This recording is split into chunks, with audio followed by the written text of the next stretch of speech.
And that's why I'm absolutely convinced I'm going to live to at least 180. That's why I know anyone listening to this can raise their IQ by 10 points, because it's not that hard. There's multiple ways to do it. You can add years to your life. But more importantly, you can just wake up feeling amazing instead of waking up feeling healthy, because healthy is just table stakes. Dave, it's been about a year and a half, just over, since we last chatted. Last time we went deep into fasting, your latest book. I'm just curious, since it's been in this period of time now, anything change with your fasting protocol? Yeah, I just realized that if I eat 6 times a day, I just have more energy, and I know my body won't go into starvation mode. So I've just started eating 6 times a day. Sometimes I wake up at midnight to feed myself extra. He's joking. Sorry, I just want to give a bunch of people heart attacks. No, I guess what I'm getting at here is I know, fasting is a very, simple practice when you break it down. But with you, Dave, you're somebody that likes to always be testing new things and including supplements and different things into everything you do. So I'm curious, is there anything new cutting edge that you've been including that's kind of taken things to the next level? One thing that really does stand out is, since the very early days, even of the Bulletproof Diet, where I'm like, look, skip breakfast, just have this coffee and butter thing, which is the same as fasting. Probably one of the first modern intermittent fasting books, if you want to look at it that way, from a decade ago. The science was clear. Skipping dinner is better metabolically. It's just not okay socially. Like, you can't actually skip dinner and still get business done, and it's a major social time. So what I've done is I've said, well, what you can do is you can move dinner up. And that's a part of Fast This Way. But I've been maybe more religious about that. So when I'm traveling, quite often, if you get in at 8:30, I just don't eat. It's just not worth it. Or just have some protein powder, right? Or some jerky or whatever sorts of protein you want around the time. Even just have some dark chocolate, even if it's not protein, it doesn't really matter. But just don't do the late night eating, even if it's convenient, even if it's social. And that works really, really well. I also, if I do something really difficult, either, flying across the world or something, or a heavy lift session, then the next morning, I'm probably going to just have breakfast, and then I'll make my fasting window earlier in the day. So I've been more willing to skip dinner than I was before. So I guess with that end part there, what you're getting at is fasting is a stress on the body. And when done right in balance, it's a good stress for the body. But if you're traveling and different things that might be stressing you outside of that fasting realm, you're going to tone it down and have breakfast.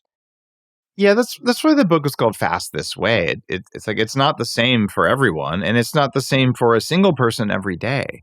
And that said, having a peak of your calories at 2 p.m. is provably the best thing. So eating breakfast first thing in the morning, there's some people out there saying, oh, most important thing you could do. I don't think so. There's pretty good evidence for that. Like, let the body get going, right? If you want to have breakfast at 10, that's fine. We want to wake up at 6 and have breakfast? No, actually, that's probably not a good idea. So just kind of making sure that 2 p.m. peak is where the calories are, that's worked really, really well for me. And that means if I want to have breakfast at 9 or 10. I guess right now when we're recording this, it's 11. I had my first protein of the day and first carbs of the day. So basically broke the fast at right before we had this. So around 10:45. And I last ate yesterday at 6 p.m. But what that means, I'm doing this. I'm going to do around 2 o'clock, I'll have more protein. And around 5 o'clock, I'll have more protein, and I'll be done for the day. And that's working really, really well. So it's not just an 18-hour window. It's an 18-hour window with the peak at 2 p.m.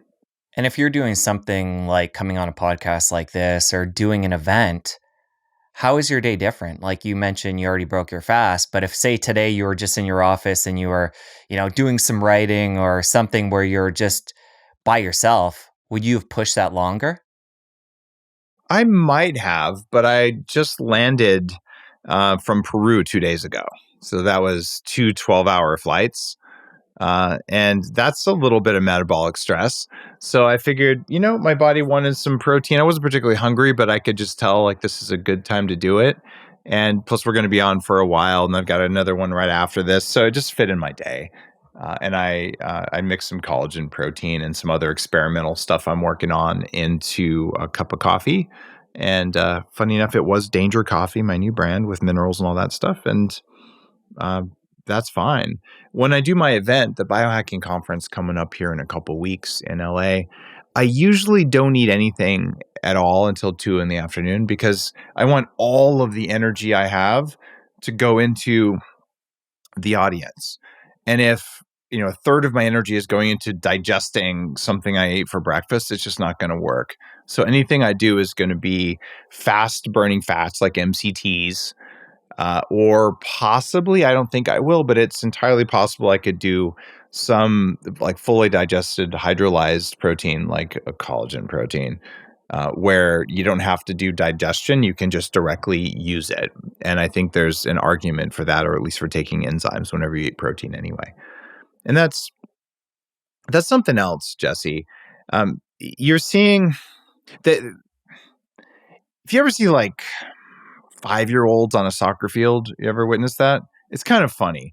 It's this cluster of kids around a ball, and it moves like an amoeba towards one goal or towards the other. But the individual passing work and like the strategy hasn't been worked out so far.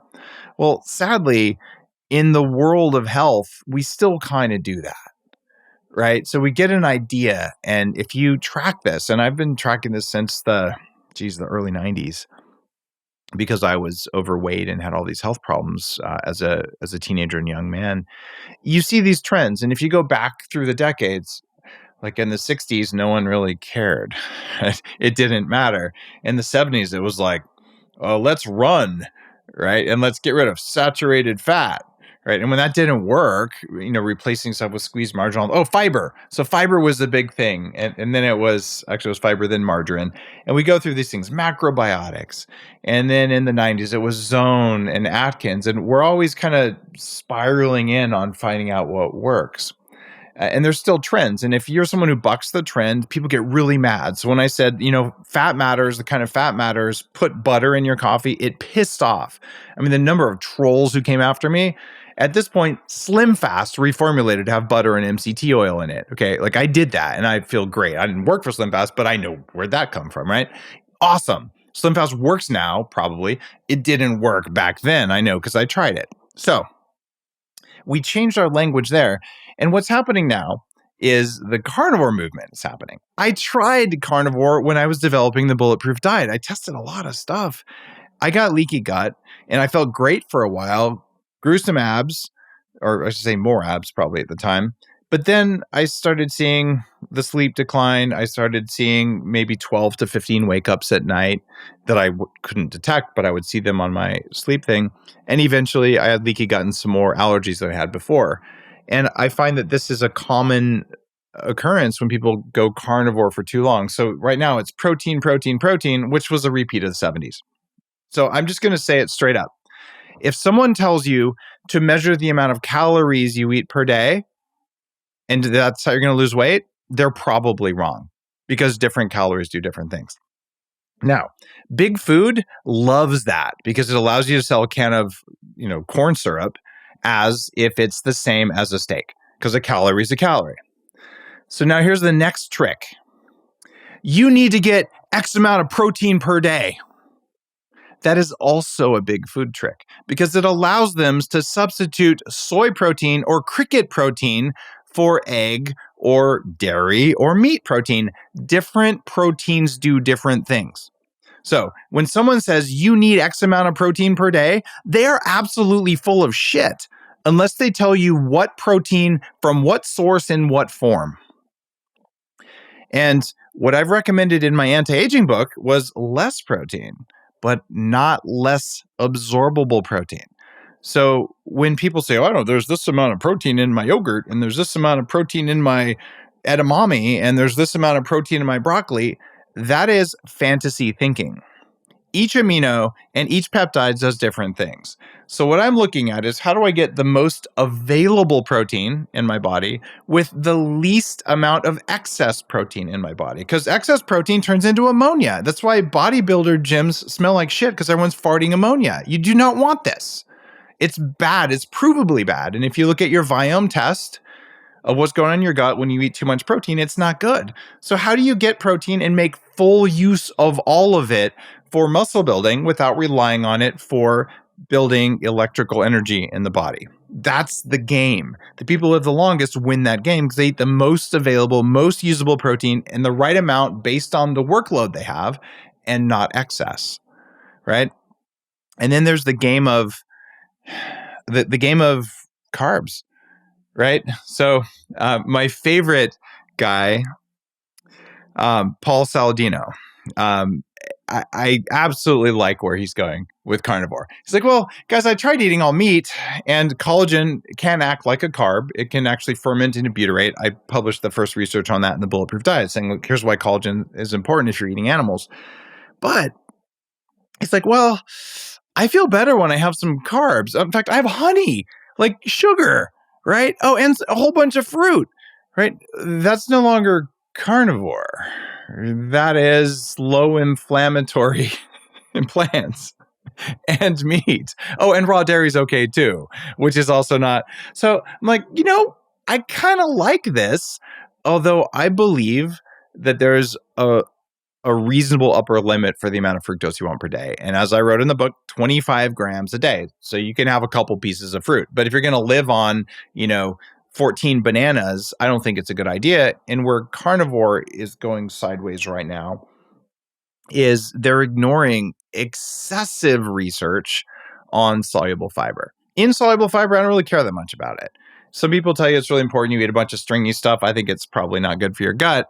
But when you eat soluble fiber, there's hundreds and hundreds of studies showing a reduction in all-cause mortality, showing an increase in butyrate formation. And when I increase my soluble fiber intake to way more than the FDA recommends, or USDA, whoever that thinks they're in charge of what we eat in the government. By the way, screw all of you guys, you're not in charge. But what I found was I quadrupled the number of species of gut bacteria I had, which is also positively correlated with living longer. So the ultimate diet here is eat the peak of your calories at 2 p.m., eat protein that is the highest bioavailable protein you can get and take enzymes with it. So you don't have to eat too much of it, but you eat a good amount, enough to support your muscles. Oh, actually, my caffeine tattoo is better than my other one. So anyway, you do that, and all of a sudden, like, okay, some soluble fiber, and magically, when you look at your gut bacteria, you have the ones that make you live longest. You look at your energy levels, you live longer. You make more butyrate, which is pro-ketogenic and anti-inflammatory. And whether you have some honey or not, well, I think honey improves sleep if it's raw honey.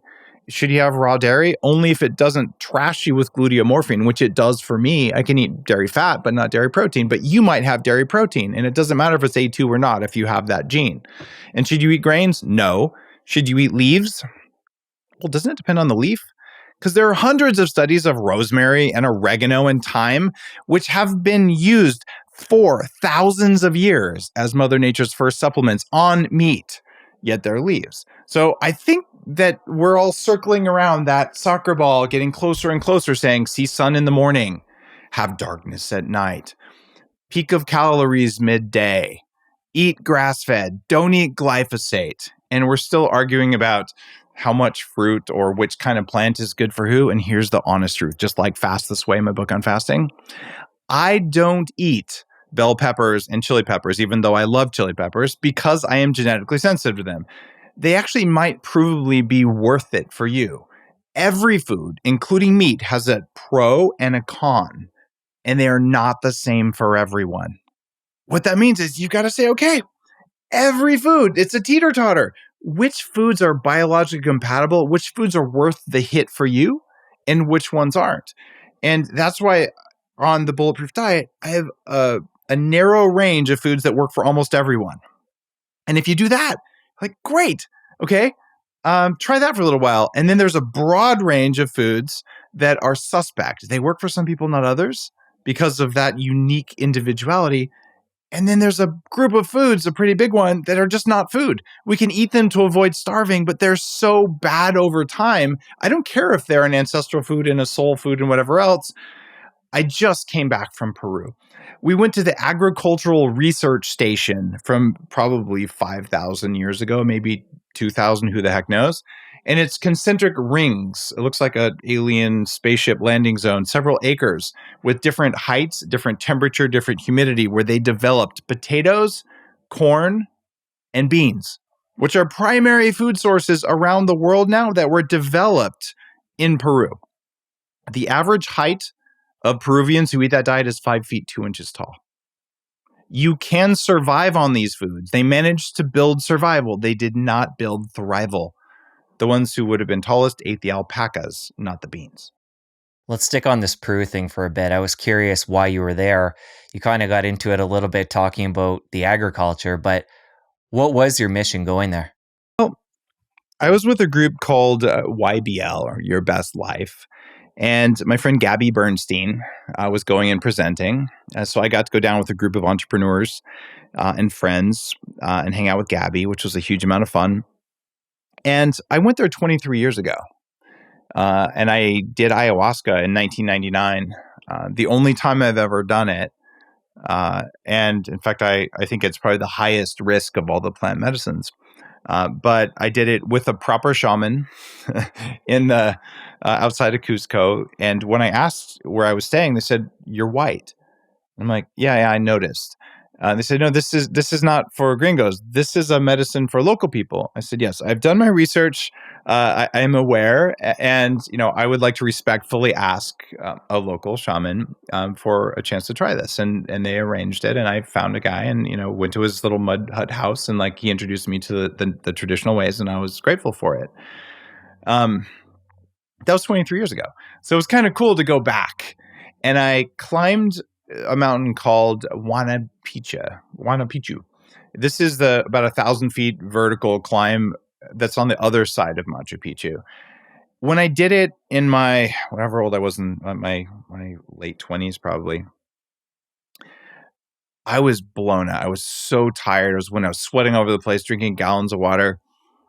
I walked up this thing and down without needing any water during a hot day. Wasn't thirsty, wasn't tired, felt amazing at 13, 14,000 feet. I did a bunch of biohacks. And one of the reasons I went there, well, clearly there's a spiritual thing. I was in Sacred Valley, getting to do meditation, working with Gabby, who's very, very knowledgeable on things.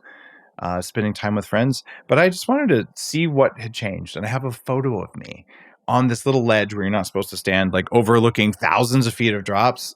And I look better now, and I feel better now. And I was able to support probably a dozen people who weren't going to make it up the mountain from our group with the right supplements that work at altitude. Because I've done altitude mountaineering. There are things you can do. So I brought literally an extra suitcase full of brain octane oil, full of danger coffee, full of keto prime. It's a bulletproof supplement that works amazing at altitude, and full of something called ketone IQ, like a keto ester that tastes good. That's magic at high altitude. So I brought a bunch of stuff. And one of the things that stands out there is I wanted to be of service. A medical doctor friend who was not going to make it up this 1,000-foot climb. A third of the way up, he was completely flagging. So I'm like, great, I don't need any of the electrolytes I brought with me, because I didn't even need any water, because ketones, funny enough, metabolize into water inside your cells. So I was completely fine. So I gave him an extra shot of ketones. I gave him all the stuff I just talked about and some other stuff. And within 5 minutes, he came back, and he was able to go up and come down. So what I want to stand out here is, everyone listening, you're probably not at 14,000 feet trying to exert yourself, but the hacks that you learn about, the hacks that work up there, they work down here too. It's just you can learn more at the extreme edges of what humans do. And I just find Peru to be fascinating. The culture, the deep history of science, agriculture, math even. So it's one of those places where we can't explain, where those giant rocks came from. Clearly, there was an advanced civilization there, probably not at Machu Picchu, but down by Cuzco. So it's just one of those mysteries, and it's a chance to be very different than what we do. So I think everyone who can ought to travel to a place that brings a sense of awe. And I traded off Burning Man for Machu Picchu, and Burning Man is another place where you can have a sense of awe. And going to such a special place, Dave, even though you'd been there before, coming back now and getting regrounded in your environment, how are you different because of that trip? You know, there's a thing I like to call it a recharge, but there's different levels. There's a physical recharge, and if your physical body doesn't work, you're not going to get the other steps. But there's a physical thing you do, and then there's an emotional thing you do. And the emotions and the physical energy are different things. Then there's a mental reframing. You can see the world through one story, you can see it through another. But on top of that, there's a spiritual reframing. And you can recharge yourself at each of these levels. It's just hard to do the upper levels if the lower levels are broken, which is where I was when I started on this path. So for me, doing something like that brings a sense of awe, a sense of wonder, lets you connect with the environment if you know how to do that in a different way. To me, it's like recharging a battery. And if you do that every once in a while at a really deep level, it changes your life and it improves the way you evolve. I have spent time climbing in Peru, in Ecuador, in the Himalayas. Spent 3 months there in Nepal and Tibet. I was in Sedona recently. I've climbed Mount Shasta. I think it's important for people who are on a personal development path, whether you call it spiritual or not, to go to spiritual places and experience them, because different parts of the earth really do have different energy. It's a real thing, and you can feel it when you're there. All you have to do is stop and take a breath and look around.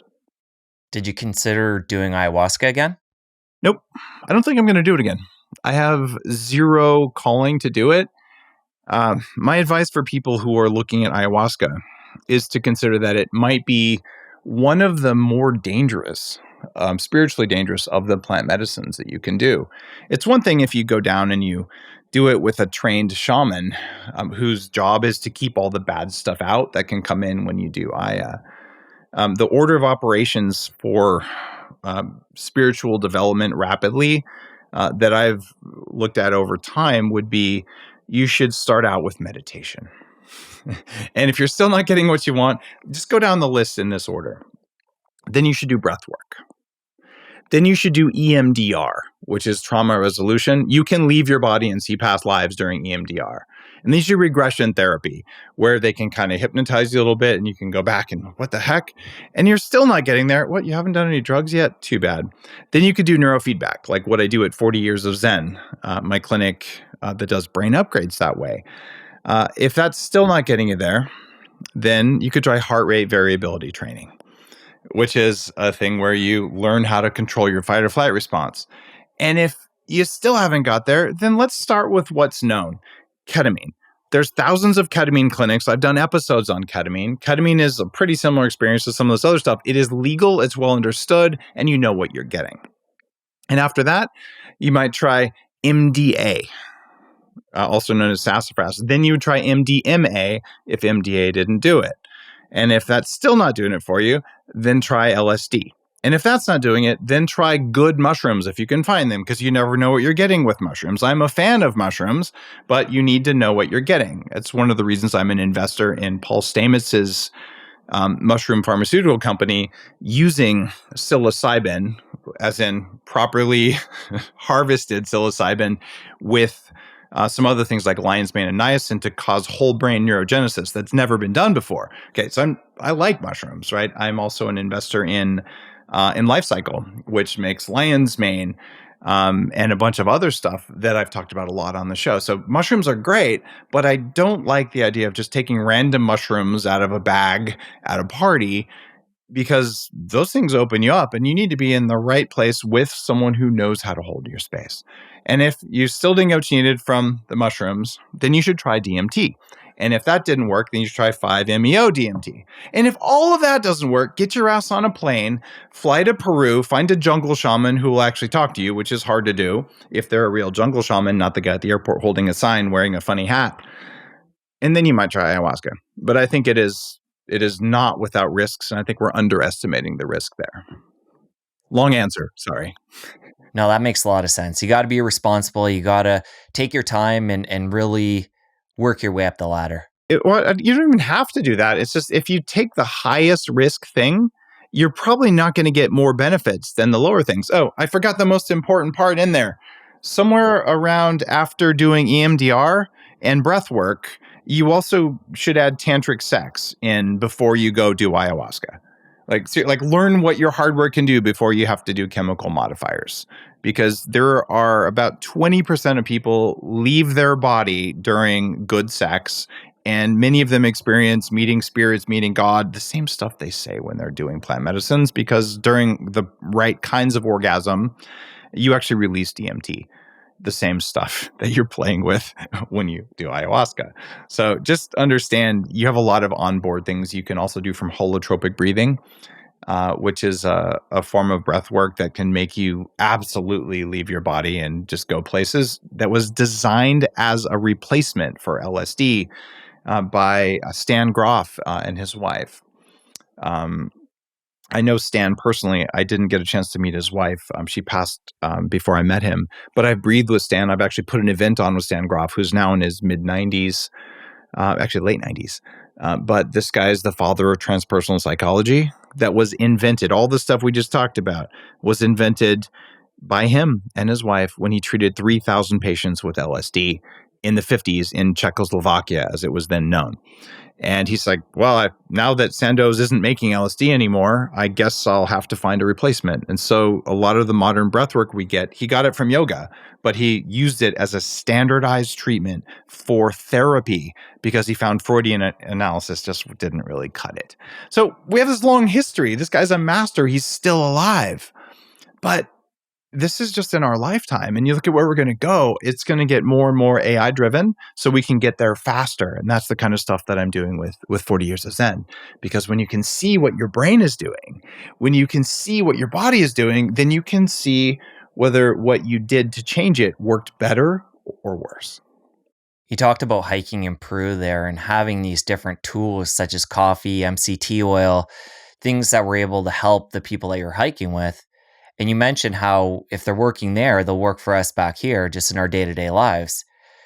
You've been on the show a number of times. This is our 5th time together. So we've talked a lot about the coffee, the MCT oil, but let's get into some of the other biohacks, things people can do if this is all new to them to really upgrade and feel better day to day so they can start creating that inertia to live a better life. The first thing to do is to just pick a goal. Most people say, I want to be healthy, right? But honestly, is that what you really, really wanted? To be healthy? Like you wake up in the morning and you're like, you know what? Today, of all things I'm going to do, I'm just going to be healthy.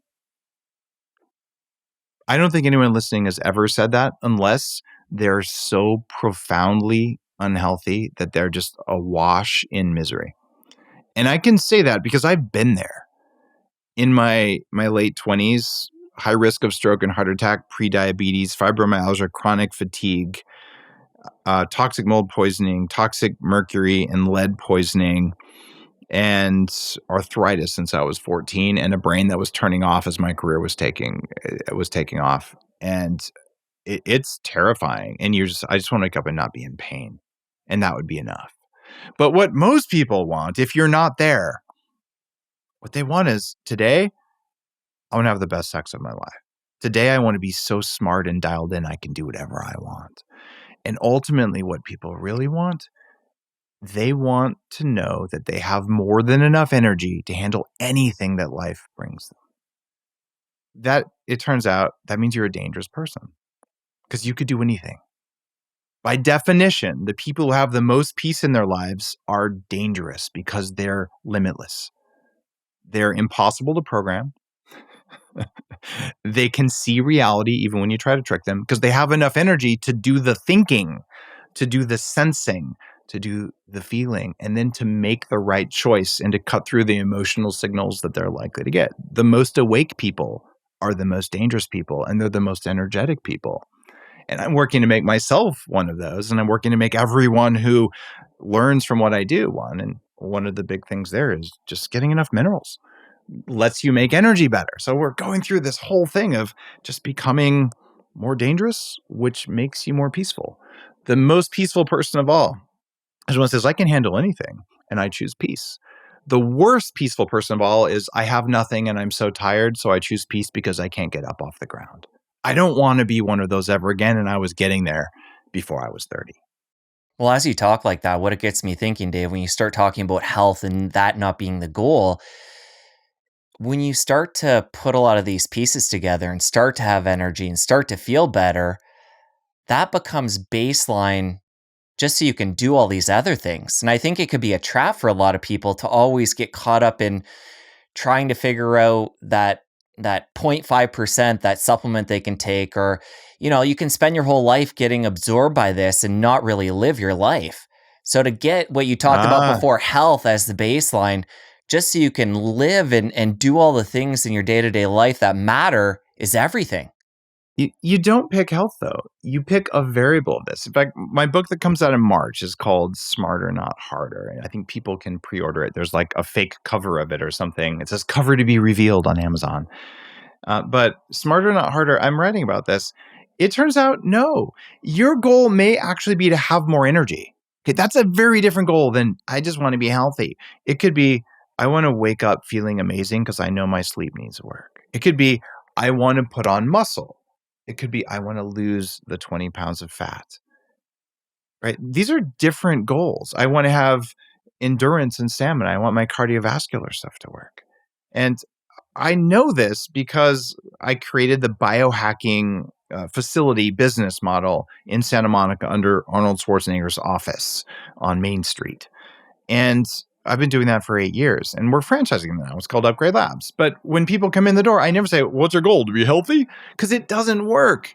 And what's your goal? To be strong? Well, you go to a gym for that, and they'll spend a lot of your time doing it, but those goals are not actually your goals. People don't even know the why behind why do you want to be healthy? I don't know. I ate some kale. People told me I'd be healthy. No, there's a reason. I want to show up for my family. Oh, it's energetic. You needed more energy, right? Or, I know I'm flagging here. So people have a reason. And when you really sit down and you ask yourself, what's your why? You realize there's about 5 buckets that people want. They want resilience, is the ability to recover faster. That's a major one. They want strength. They want cardio. They want brain. Like, I want my brain to work better, right? And sometimes they want energy, weight loss, right? And energy and weight loss are the same. The better you are at making energy, the easier it is to lose the weight. So when someone comes in the door, I figure out which of those 5 is their goal, and then I completely change what they do at an Upgrade Labs. And we're franchising it now. And I'm going to do a shameless plug. ownandupgradelabs.com is for people who want to be a franchisee, because I want there to be 1 or 10 of these in every city, because it's 10 times more effective than going to the gym. Right. So all of a sudden now, healthy wasn't a goal, but having the best sex of my life was a goal. Being able to hold my grandkids' hands when we go to the park, that's a goal. Not having any pain in my body today, that's a goal. I think we're saying the Buying same thing, just a pants. bit differently, though. I'm saying when you get Yeah. when you get to that point where you're feeling good and you have quote unquote health, then you can do all these other things. It becomes something that just fades into the background, and it's not the end goal. It's not what's important. What's important is all these sub things like you're talking about, like spending time with the grandkids or whatever it is for that individual You'll person. never have health. You cannot define health. What are the metrics to measure your health? Well, I mean, I would say those things that you're naming, like having energy and the different sub pieces that come off that. So, I But mean, how so do you need to have all of them to be healthy? Because health is such an ill-defined goal that it's used in marketing all the time to do things that aren't even healthy. So I just think we should throw health away as a goal. I'm good It's with too that. mushy. We'll go with the specifics of what make up health then. There you go. And then you got to pick one aspect and say, okay, where do I want to be on each of these? Because I hate to tell you, you're never going to be the best endurance runner, which is probably bad for you, and the strongest power lifter. They're actually opposite ends. One of them has low growth hormone and low testosterone. The other one has high growth hormone and high testosterone. You can't train for both and get results, right? So you have to pick. right? And do you want to be the smartest person on earth? Okay, if you're going to put all of your energy into training your mind, which is something we're doing in Upgrade Labs with neurofeedback, I developed the hardware myself, right? So you can do that, but if you put all of your energy into that, you're probably not going to put as much energy into getting ripped because you also have a life, right? You get to focus, you get to choose, you get to craft the person you're going to be. And for people who are just starting out, the easiest thing to do is learn how to intermittent fast or learn how to sleep. And if you go to sleepwithdave.com, I will teach you for free. It's a sleep challenge. I've taught 70,000 people how to sleep. And if you do those things, it's going to give you 5% or 10% more energy. It's free energy. And you get to put that back into your next hack. So the idea is these things snowball. And one day you're going to look in the mirror or you're going to wake up and go, God, I just handled something that I never would have been able to handle before. And I didn't even have to think about it. And you're going to realize that you look different, you feel different, you are different. And then you're going to say to yourself, am I healthy? And you're probably going to say, yeah, maybe. Or maybe not. I still need to do this. I still have this to work on. Healthy is an unattainable goal. It's like perfection. Am I healthy? Absolutely not. Like I'm still working on one of the joints in my feet. My functional movement isn't perfect. I don't think I'm healthy yet. What does it even mean? I don't know. How many times a year are you allowed to get a cold and still be healthy? Do you know the number? I don't. I think health is BS. I think part of this is semantics though, because when you pick whatever those sub goals are for you, and like you said, they're going to be different depending on the person and what their goals are. When you hit a certain level in all of them that are important to you, you probably consider yourself healthy overall. Like your foot, Have you hit that? I'm always continuing to work at it. I mean, it is So are you subjective. healthy then? Did you hit that I feel goal like yet? overall I'm a healthy person because I focus on this and do a lot of the things that I talk about and I So feel health is a good. mindset and it's activities, right? I guess what I'm doing is just trying to reroute and explain the way I'm seeing it as when we have these separate little sub goals under health and we have enough of them where overall we're feeling good day in, day out, whether that be energy or energy is the one that just pops into my head right away. But like we feel good, we can do the things we want to do. Then we can consider ourselves healthy. Are we perfect? No. Am I perfect? No. There's things I'm working on. There's things I'm always going to be working on. But I still feel like I'm a healthy person overall. Yeah, I hear you. I'm just playing devil's advocate a little bit here and just, It's okay to say healthy overall, but when I ask you, can you be 10% healthier or 10% less healthy and still be healthy? What would you say? I mean, it's a continuum that we're never going to hit perfection on. Yeah. And that's why no one can tell you whether they're healthy or not without some good goals. And the goals are those 5 categories. And I think part of this too we have to consider is different points in our life we're going to have different goals. And if we're Amen. bottoming out on a certain area, say we can't get out of bed in the morning, then energy is going to be the focus at that time. And then when it gets within a certain realm where we're satisfied, then we can move on to other goals depending on where we're at. What would you say, if you had to guess, would be the number one goal in that bucket for people? I would say energy. I feel like a lot of people are feeling depleted and relying on caffeine to get out of bed and get moving and just the busy, always connected 21st century for a lot of us. I think it drains people and people would like more energy just to move through the day. You know, for me, it's always been energy and brain. It turns out throughout the last 20 years of measuring this, it's been, I want to lose weight, right? Until a year and a half ago. And then it became, I want to do better at dealing with stress and anxiety. So for the first time ever, it's, I want resilience. I want stress management. I want recovery more than I want weight loss. And strangely enough, even though for you and me, with the way we think, it's all about the energy, for the average person who would come into a gym or an Upgrade Labs, they're saying something different. I used to care about my abs or my flabs. Now I care about the fact that I'm losing my mind. Help me calm down. Now, you and I would argue if you have more energy, you can use it to calm down. But what they're saying is, I want to be able to recover better from hits. I want to be able to recover better from stress. I want to be able to turn my brain off, or I want my body to recover and be less stressed because they have muscle tension, they have neck pain, they have all this systemic pain. And you can do that stuff. You can train biology to recover fast, and you can train the nervous system and brain to recover quickly.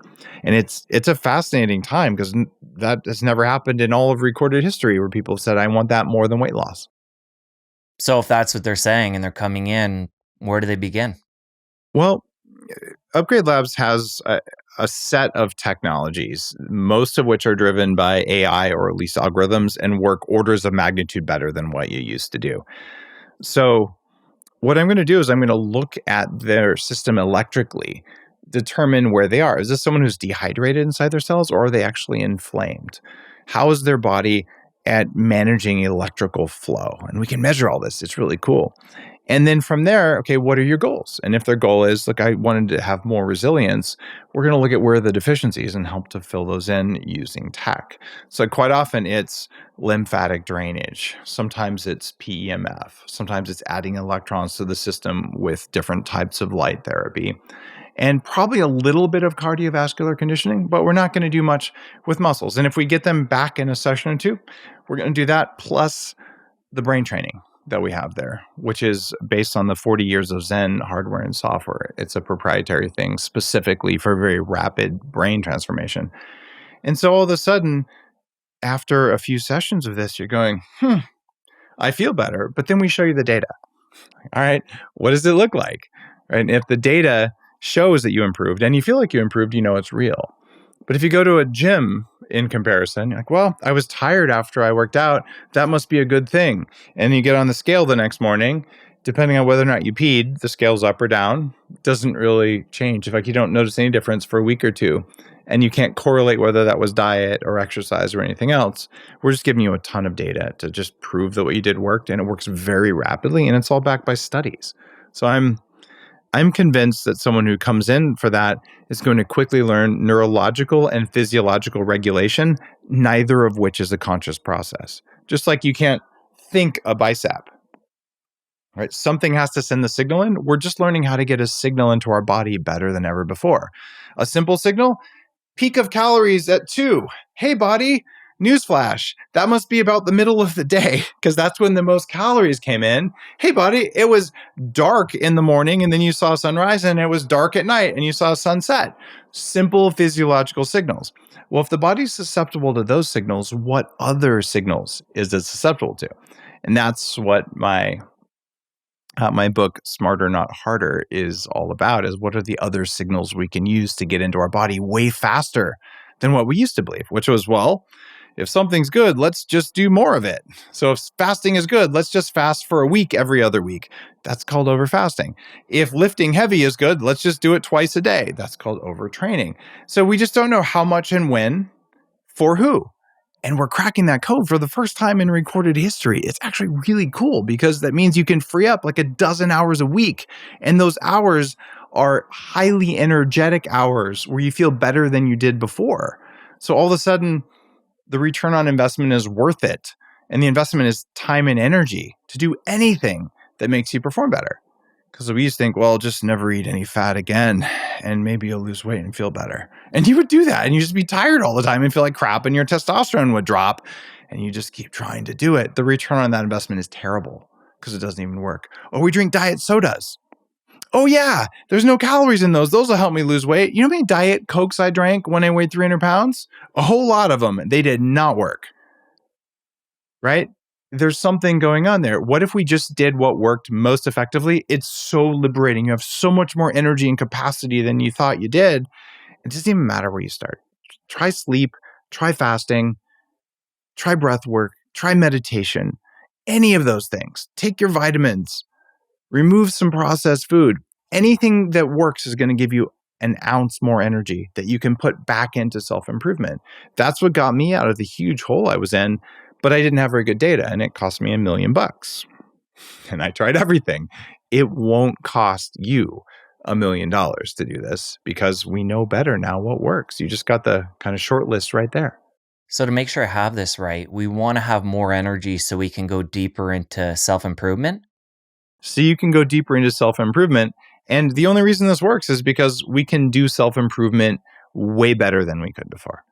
Literally, it's like, okay, you want to learn how to meditate, just go live in a cave for 20 years. This is what we would do for thousands of years. We made caves and we like put people in them, or in monasteries later on.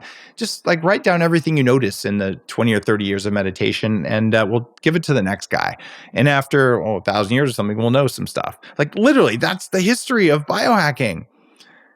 So maybe now we're progressing faster because we have the ability to share data, the ability to have a conversation like this. If you imagine going back 100 years, I would have written you a letter asking you these questions with like a feather in ink or something, right? And then you would have received it maybe if no one killed the guy on Pony Express or whatever. And then you would have written one back to me. And that's how we learned. And maybe I'd be so excited I'd get on a horse and wagon or a steamship or some crap and I'd come there. The speed of progress was so agonizingly slow. And now, PubMed, there's 25 papers a day published with stuff that's unlocking human potential in a new way. But we're still thinking at the speed of people who traveled on horseback to share information. And that's why the future is so exponential. And that's why I'm absolutely convinced I'm going to live to at least 180. That's why I know anyone listening to this can raise their IQ by 10 points, because it's not that hard. There's multiple ways to do it. You can add years to your life. But more importantly, you could just wake up feeling amazing instead of waking up feeling healthy, because healthy is just table stakes. I want to make sure people that are tuning in have the practical knowledge that they can apply into their life to start getting the inertia and start feeling better. And you've named a whole bunch of different stuff here and got people really thinking, but they may be feeling overwhelmed if this is relatively new to them. Let's talk about some of the big needle movers here where people can start to get that inertia, start to get that energy that's going to fuel them to continue to do the work on themselves and then hopefully live to 180 just like you. All right. 3 things in order. Number 1, learn how to get more sleep in less time. Sleep like a professional. Sleepwithdave.com, completely free. I'll teach you how to do that. But it comes down to blacking out your room so there's no light in your room. What you do before you go to bed. There's a few things in there, but literally sleepwithdave.com, the funniest URL of my entire career. And that's going to do it. If not that, get a book on sleep. There's plenty of good ones. I've interviewed the experts. I'm sure you have too, right, Jesse? Like, what's your best sleep interview you've done? Oh, there's so many. I'll link them up in the show notes. Right. Honestly, I can't think off the top of my head. Sean Stevenson. There's been so many. Probably Matthew Walker. I mean, there's so many good people talking about sleep. For me, Sachin Panda has inspired a lot of my work with True Dark, my circadian glasses company. He's been on the show. He's one of my Diane Macedo, she was on recently talking about the sleep fix. I mean, it goes on and on. We'll link them up in the show notes. Yeah, there's a ton, right? Okay, so for listeners, okay, learn how to sleep. Pick a sleep guru. The sleep challenge I just talked about works really well. I spent 15 years tracking my sleep and testing all sorts of weird crap. But buy a book, don't buy a book. This knowledge is out there all over the place. Like, just do some research on any search engine besides Google, which doesn't work for health stuff anymore. So there's sleep. Then there's intermittent fasting. Eat most of your food at 2 p.m. and don't eat if the sun is down. There you go. Okay, you could do fast this way. You could do all these other fast things. There's lots of books on fasting now, all that kind of stuff. Number 3, you need to learn how to eat. The basics. And I'm going to recommend the Bulletproof Diet because I wrote this book. It stood the test of time. The first chapter has lectins, oxalates, omega-6, histamines, and mycotoxins, all of which there have been books written about since then that incorporate those things. So you need to minimize food toxins, most of which come from plants and some come from spoiled meat. And don't eat omega-6 oils. And if you don't want to read a book on how to eat, I'm just going to say, if it's not wild caught or grass fed, don't eat it if it's an animal. And if it's a grain, don't eat it. And if it's got vegetable oil, canola oil, soybean oil, safflower oil, don't eat it. And if you just did that, you're going to change your life very, very rapidly. So there you go. Don't eat stuff that's bad for you, even if it tastes good. Learn how to sleep really, really well. Don't eat when it's dark. We can do this. I think an area that I haven't heard you really get into the specifics on, and this is something you've dealt with personally in your mid 20s, is heavy metals. I know you've written about it, but I haven't heard you chat about it a lot on podcasts. So I think this could be a helpful adjunct. You just gave people the basis there that's going to give them the foundation. But let's talk about somebody who's doing these things and still not getting the results. Oh, I love And this. and maybe they're suffering from some of these more obscure things. There's a couple different areas, heavy metals being one that I want to get into. So, how does somebody know if they're being affected? Is there certain tests? And then what can we do to help remove them? It turns out there's an algorithm. There's a way to go through most likely causes. So let's say someone's done what we just talked about and they're still overweight and they're still tired and something's going on. Okay. The first thing you do is you draw some labs and some blood work. You get C-reactive protein and you get homocysteine levels. And just for fun, you get something called LPPLA2. Now, C-reactive protein, if that's elevated, that's why you're not losing weight. That's why you're not getting energy back. It's a sign either that you lifted heavy right before you did the test, because you get a small spike in that when you tear muscle fibers from lifting, or it's a sign you have a chronic systemic infection. And at that point, you need to deal with whatever is elevating your CRP and you go down that path. Or you have elevated homocysteine. This is very common. It means you have a genetic thing called MTHFR. That means it's hard for you to metabolize certain substances and you need more methyl donors. And there's a certain types of vitamins. And when you get those, it normalizes and then normally get results. So 90% of people who do the diet stuff I talk about are like, holy crap, I got my energy back and I had to buy smaller pants. It's that 10% that are annoying. So your C-reactive protein might be it, your homocysteine might be it, and LPPLA2 is an enzyme that goes up when there's damage to the lining of your arteries. Some people see an elevation in cholesterol and they worry, even though cholesterol is not bad for you. Well, if the cholesterol is harming you, your LPPLA2 must go up. It's the enzyme that's released when your arteries are damaged. Either it's up or it's not. I don't care what your cholesterol is if that's low. So let's say you do that and it's still not working, which would be me, and you probably still have some mysteriously elevated CRP you can't solve. Then you do a couple things. One is you get a metals test.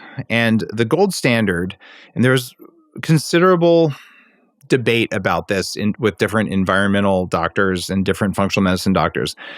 The gold standard, as far as I'm concerned, with all the people I've talked to, is a urinary excretion test. This is how much are you excreting under challenge. So you give yourself either an oral or an IV drug that causes your body to release heavy metals, and then you collect your pee for 24 hours and you send a sample in. If it's full of metals, guess what? You've got a problem. There are also people who do a hair analysis, which might be useful depending on how it's analyzed, and blood levels don't do very much for toxic metals. Now, for me, when I did this, I was not getting well. All this stuff wasn't working. I had high levels of mercury and high levels of lead. And so I got treated for that intravenously back in the late 90s. And the first time I came home from that, my partner at the time was like, hey, your skin is pink instead of gray. I've never seen it that color. And that was because of frequent clotting and basically sticky blood that was caused mostly by lead. And we know lead is very bad for your cardiovascular system. Now, most people listening have said, well, we took lead out of gasoline a long time ago, right? Do you know what we replaced the lead with, Jesse? No, I don't. Thallium. Have you heard of thallium? I've heard of it, yeah. Okay. Thallium was used in Russia. It was called the poisoner's poison. It replaces potassium in cell membranes and breaks them.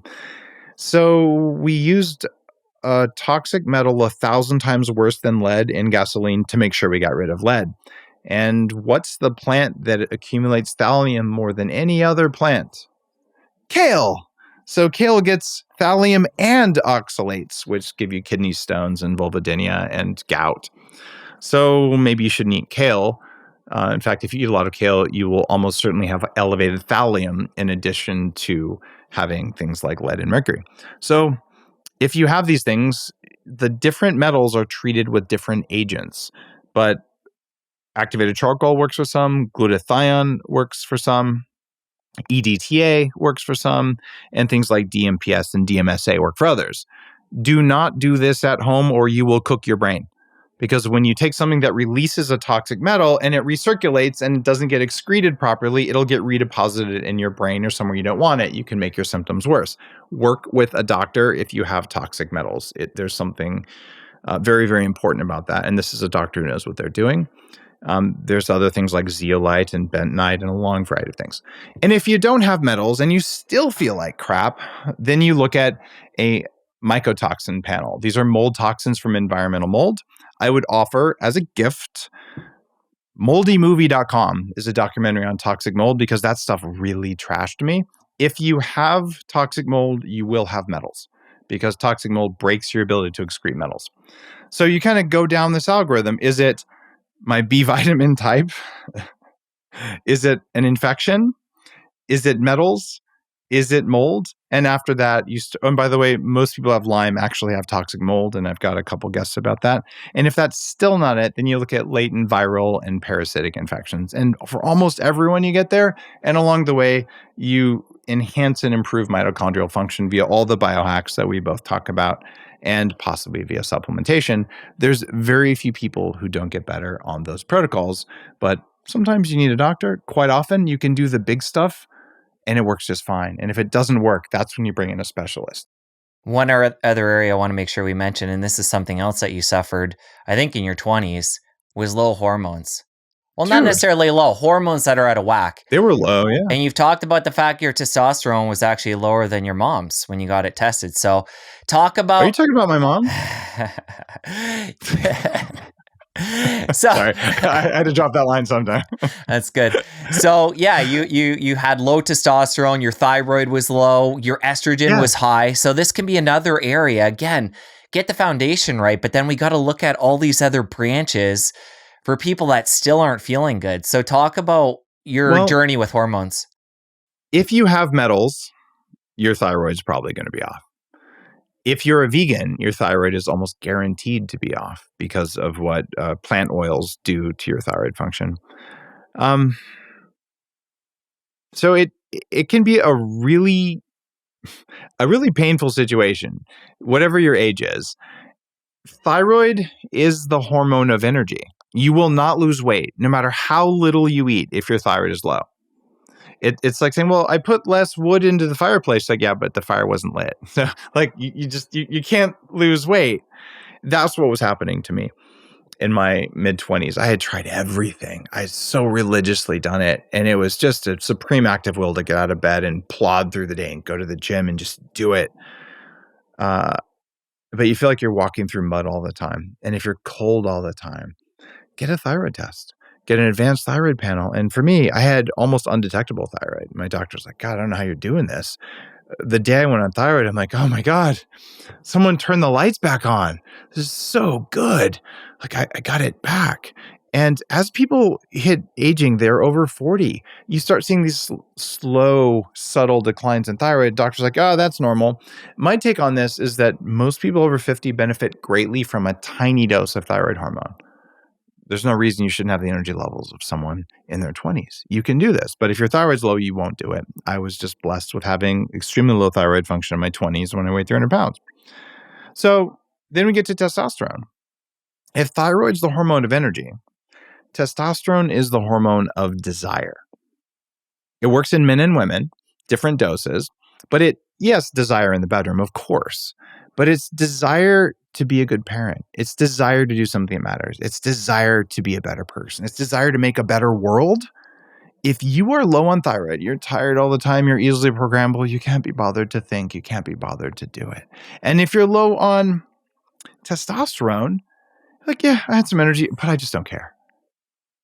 Right? So you get those two there. And there's no moral failing of taking thyroid hormone until your levels come back. Or maybe you just need to take it for 20 years the way I have. And I'm damned grateful that we know how to make thyroid hormone and that I've been able to take it, because I probably would have died of some metabolic disease if we didn't have that. So it's possible you've just taken enough damage from metals or from mold or from autoimmune damage, which is through the roof, called Hashimoto's, which is caused primarily by toxic mold exposure and eating grains. Those are the two biggest triggers to cause your own body to attack your thyroid the way mine did.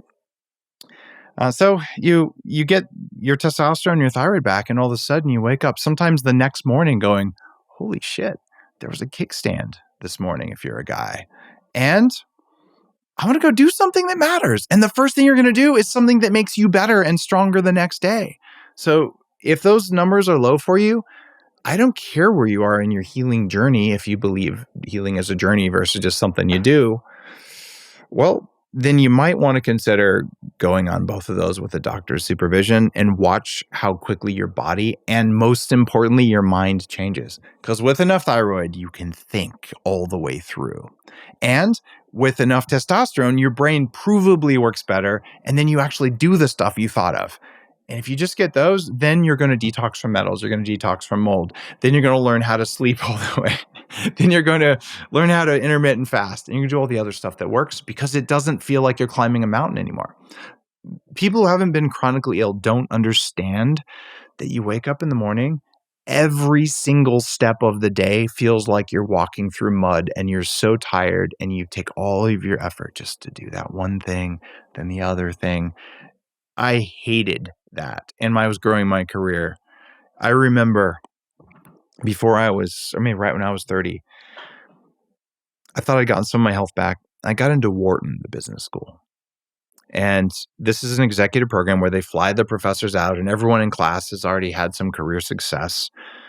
And I've had career success, but I feel like I'm kind of a fraud because I'm so tired. I can't remember half the stuff I'm doing in my work. And I started failing out of my classes. And this is a very expensive business school program. And I don't want to fail out of that. And I started thinking maybe I'm dumber than all my classmates. But I realize I'm not dumb, but it doesn't work. I can have the accelerator pushed all the way down. So I went to a doctor and said, I think I've got something wrong with my brain. And fortunately for me, this was one of Dr. Daniel Amen's trained physicians. And I got a brain scan. And I went to the doctor saying, I want to try modafinil so that I can focus in class. This was, at the time, no one knew about it, but this was like the most studied now cognitive enhancement focusing drug, better than Adderall for most people with ADHD. And he thought I was just trying to hit him up for Adderall. Well, when he saw my brain scan, he looked at me and said, Dave, I don't know how you're standing here in front of me. You have the best camouflage of anyone I've ever seen. Inside your brain is total chaos. And he wrote me a script for modafinil, which improved blood flow to my brain and helped me get through business school, helped me improve my meditation, fix my career. I took modafinil every day for 8 years, and it helped me get back on my feet. The moral of that story is, oh, by the way, along that time, that was also when I had my thyroid and my testosterone. I got all these other things. Do whatever it takes to have the energy to get back on your feet if you're feeling like crap. And it's absolutely okay. You need a second cup of coffee in the morning? Dude, have a second cup of coffee. I would recommend making it clean coffee without NutraSweet, without bizarre fake creamers and crap in it. But if that's what it takes, just use the extra energy not to scroll through social media. Use the extra energy to do something that's going to give you more energy back. It's the return on energy, not the return on investment of money or of time. How much work was it and how much did you get back? The least amount of work is sleeping better. You were going to sleep anyway. The second least amount of work is eating better. You're going to eat anyway. Just make a slightly better choice. And then the interest compounds over time. And get on your thyroid, get on your testosterone, quit eating the seed oils, quit eating the grains, quit eating the food colorings and dyes and ultra processed foods. Even if you're not anywhere near perfect, you're going to feel so different that instead of walking through mud, you're just walking on sand at the beach. And it is life-changing.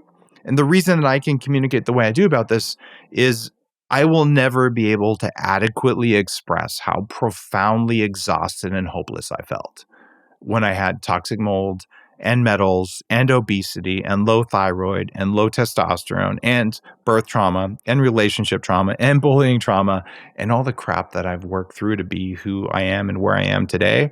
But it is a dark and slow and cold and bad place. Most people listening don't know what I'm talking about. And if you're listening to that, be grateful you don't. And if what I'm saying makes sense, for God's sake, get your thyroid and testosterone and start on the path, because you don't want to end up where I would have been. I would not be here today. I would have probably been dead from an autoimmunity disease. I'm pretty darn sure of it. So I did what I did out of enlightened self-interest. And because I built a great career so I could afford $1 million to do this, it was not necessary to spend $1 million. It was not necessary to go around the earth and interview hundreds of experts, but the knowledge wasn't in one place. And that's why I do what I do today. It's why you do what you do today, because there's another level that everyone's capable of. And if you're listening going, oh, that's me. Did you get that? Like, learn how to sleep. Don't eat when it's dark. That's not that hard. Learn how to eat. You don't have to be perfect at any of those. Just be better. And if you do that, you get all this massive wave of energy that comes your way. And then you can call a functional medicine doctor. Then you can say, oh, I think it's this. Or, oh, look, there's a mushroom growing on my ceiling behind the water stain. Maybe it's mold. Or I've been sucking on thermometers or something else. I had exposure to metals. And then you go down that path. But if you just sit there helpless because it's too much work, we just took all the work away in this interview. What I love about this underlying theme that we just shared is the fact that you're telling people you don't have to do everything we're talking about today right away and get it right. Start to build momentum wherever you're at. And you might be as sick as Dave on one end of the continuum, or you might just be feeling okay. But what can you take from what we've talked about here today to start to build that momentum, build that energy, and then take that energy and keep reinvesting it in yourself and build over a period of time? Because what's more important than feeling good and taking care of your body? You know what's more important is being kind to other people. And the side effect of this is that people who have enough energy are automatically kind to each other. We're wired to do this. Like, this is why you will save someone else's kids from getting hit in traffic automatically. You don't have to think. This is why we take care of our elders. At least we're supposed to. We don't always. But when we have enough energy, it's built into our cells. It's built into our bones to be nice. So if you don't like the way you snap at your boss or your colleagues or your spouse or your kids or your friends, maybe it's your energy. Maybe the things we're talking about here are not only going to make life easier, they'll make you nicer automatically. That's been my experience. I was a pretty big dick in my 20s, to be perfectly honest. And that has to do with being low energy, because when you're low energy, your emotions run you. When you're high energy, you run your emotions. That's so interesting. So you can almost use that as a compass. You could look at your life and see, how you're treating other people, and that should come back to your energy level. Absolutely. You can also have some trauma. You can be high energy and highly traumatized and just walk around being a more efficient asshole. Modafinil, by the way, will do that for you. If you're a jerk, modafinil will make you a fast and smart jerk. But if you've done some personal development, some trauma release work, some forgiveness work, even just basic stuff, you'll find when you have more energy, when your kids pester you, instead of yelling at them, you'll like take a deep breath and say, little Johnny, that's not how you get what you want. So I'm going to give you a chance to ask for that again in a polite way, instead of, God damn it, why do you keep her, and like the stuff that so many parents do. And then afterwards you beat yourself up. Like, why did I do that? You did it because you didn't have enough energy to handle the constant nagging that kids naturally do as part of the development process, right? If you had more energy, you'd have done it different. In fact, how many times in your life, if you'd have had more energy, would you have chosen a better path? And the answer is almost always. What are some of the things early on while people are getting that foundation together? You mentioned have a second cup of coffee. Obviously, coffee is something that can give you acute energy. But what are some of the things for those people right now that are feeling so depleted, they don't have the energy really to get that inertia going? What are some of like the specific food supplements, hacks people can use early on to really get the engine revving? Well, I'm going to be a little bit controversial here. Say, if you're really feeling depleted, there is absolutely nothing wrong with getting a prescription for modafinil and maybe even trying half of one. There is not much that's stronger than that. It is not a stimulant like Adderall. They had to make up a new category of drugs called arousal promoting, because it's for narcolepsy. So if you're saying, look, I'm just failing at work, I'm failing at life, you do half one of those. Don't use it as a crutch. Use it as a stepping stone to getting the energy to heal yourself. The second big one is adrenal extract and adaptogenic herbs. Adrenal extract comes from adrenal glands of healthy cows and sometimes pigs. And this is really important. I have been taking adrenal glandulars, and now a lot of the nose to tail guys. And by the way, I am a huge fan of nose to tail. It's in the Bulletproof Diet from 2011 when I first published it online. You got to eat the whole animal, including the glands.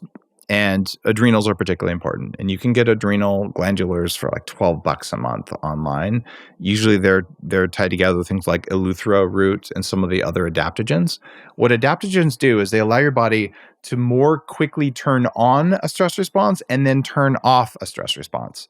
So adaptogens and adrenal extract are going to be really, really powerful for you in the morning. The other thing that's really cheap and surprisingly effective is half a teaspoon to a teaspoon of sea salt in a glass of water when you first wake up. This has been on my list forever.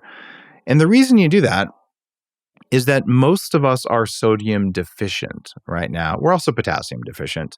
We're just getting less of both and less of all the other trace minerals. I'm such a fan of trace minerals that Danger Coffee is stuffed with trace minerals because we're so depleted by our diets now. But we used to get most of our trace minerals because we were using sea salt, which is full of all the trace minerals, in our fish, in our meat, in our food supply. And so we've just had this shockingly strong decline in our intake of minerals because we're eating less salt. You have a circadian rhythm for sodium that most people don't know about. They just discovered this in the last 10 years, looking at urinary excretion in astronauts, of all places. But you need more cortisol, you need more blood pressure, and you need a rise in sodium in the morning. So right as you get out of bed, when I was really sick, before I got out of bed, I had a cup of water with salt in it, and I would drink it, and then I'd sit up. I don't have to do that. I haven't had to do that in years. But when you do that, magically your whole day's easier because instead of relying on adrenaline and cortisol to raise your blood pressure, you just had enough sodium present so your body didn't have to make use of something else. That can be a massive way to start. It's almost free. And if you want to be fancy about it, you can add some lemon juice or some apple cider vinegar, which also increases acid in the morning. Your body is not acid or alkaline. That is complete bullshit. Let's just be really clear. Your stomach is exceptionally acidic for a reason. Other parts of your body are alkaline at different times of the day, and it changes regularly. You're more like a battery that has acid and alkaline in it. If you believe in alkaline water, stop. You can get alkaline with baking soda. Hundreds of times more alkaline than you can with your dumb alkaline water. Sorry, it is a scam. However, structured water is not a scam, but drinking alkaline water with food is dumb. Being alkaline in the morning is dumb. What you want to do is be acid in the morning and alkaline for endurance. Acid for power in the morning, alkaline for endurance during the day. The reason people like apple cider vinegar, the reason people like lemon juice, and the reason people like coffee, but they don't know it, is that all of them contain acids that are acidic, and as they're metabolized, they become alkaline. Yes, coffee contains fruit acids, similar to what lemon does. Acid boost, power, alkaline energy. And if you want to feel really interesting, after lunch, after your food's had a chance to digest a bit, have some baking soda.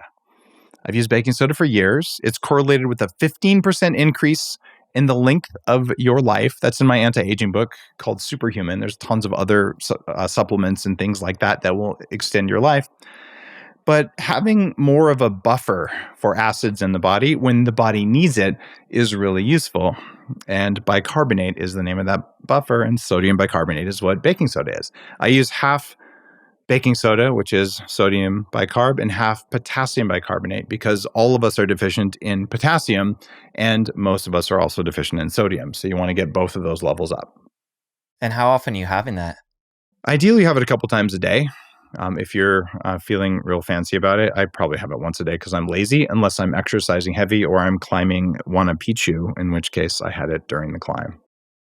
Let's come back to the water piece. I know we got to part ways here in a few minutes, but you mentioned structured water.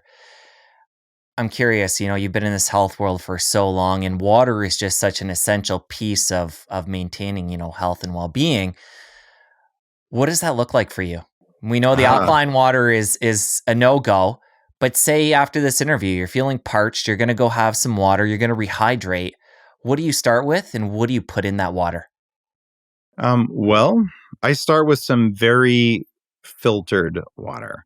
And where I live on Vancouver Island, at least until I moved to Austin, I have a well. And we know it's in the well water, but it runs through, regardless, a ceramic filter that takes out viruses that aren't in the water anyway and other very, very tiny particulates. It runs through activated charcoal that takes out any other organics. It runs through a UV sterilizer just to make sure. Then it runs through a polisher that puts the water at exactly a pH that is neither acid or alkaline. So it's just neutral water that's super clean. All of the water that we shower with, bathe with, water our plants with, and drink comes from there.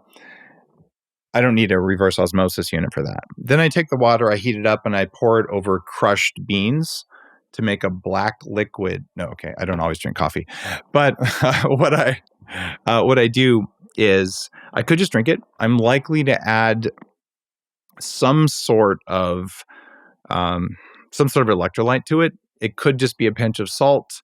Sometimes I use magnesium. Sometimes I use magnesium chloride, just a tiny bit. There's different forms of magnesium I'll use. Sometimes I'll add a shot of trace minerals to it. And usually I will charge it either with a laser, with a arc crystal, with a Lila quantum, or with an analema. These are all different technologies that actually change the water. And when I say change the water, it tastes different and it's more refreshing. And you can take 2 cups of water, stir one, or do whatever crazy magic stuff you do on it. And then you can give both glasses of water to someone who doesn't know which one is which. And one of them is like, whoa, this water's really good. It's like the best water I've ever had. Okay, that is structuring of water. Now, you could think this is all BS, but in fact, I'll tell you, I used to think it was BS. Well, I funded research at the University of Washington. Dr. Gerald Pollack's research, who discovered something called exclusion zone water. There's a 4th phase of water. In fact, that's the name of his book. And if you're listening and you're exceptionally wealthy, his lab just ran out of research funding and may get shut down. He's 80 at the University of Washington, and he definitely needs some donations. If you care about core biology, here's what he discovered. When water is next to a fatty membrane, like the cell wall of a plant or a membrane of an animal, and the water is exposed to either vibration or 1200 nanometer light, that's called body heat, or to sunlight, the water magically transforms to a different level of viscosity or stickiness. And that's what allows sap to flow up a tree against gravity. That's what allows these tiny capillaries in your body, smaller than the diameter of a red blood cell, to have a red blood cell go through them. In fact, your body cannot fold proteins or make ATP or make electrons without exclusion zone water. So when you drink normal water that isn't structured, your body has to take that and then heat it up and hold it next to your cell membranes for a while before you can use it. Well, when you structure your water, it's ready for use by the body. And the best way to make structured water that he has found and that I have found is that there's 2 types of fat when you put water up against those kinds of fat that cause the thickest and biggest exclusion zones that he's seen. The 2 types of fat, are you ready for this? Butter and MCT oil. Actually, it was ghee and MCT oil. So clarified butter.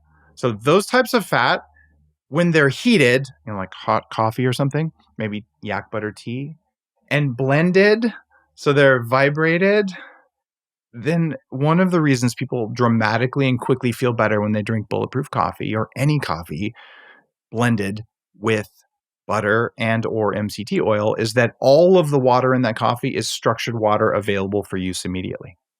We didn't know this, but you know who knew this? They didn't use those words. There was the Tibetans, where I had yak butter tea on the side of Mount Kailash in 2004. I felt better within minutes. I was like, what just happened?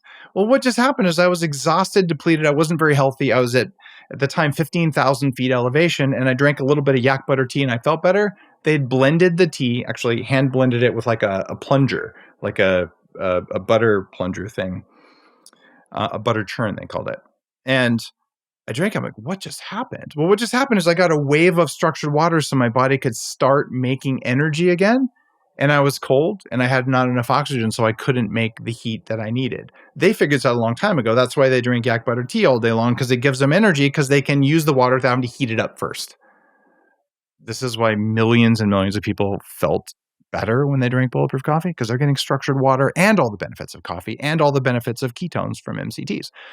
That's a long story around structured water, but I will tell you, a tiny bit of fat blended with any liquid will structure the water 100% very reliably, and that's based on Dr. Pollock's research. And I did spend $50,000 on funding his lab because I thought his research was so foundational to understanding our biology.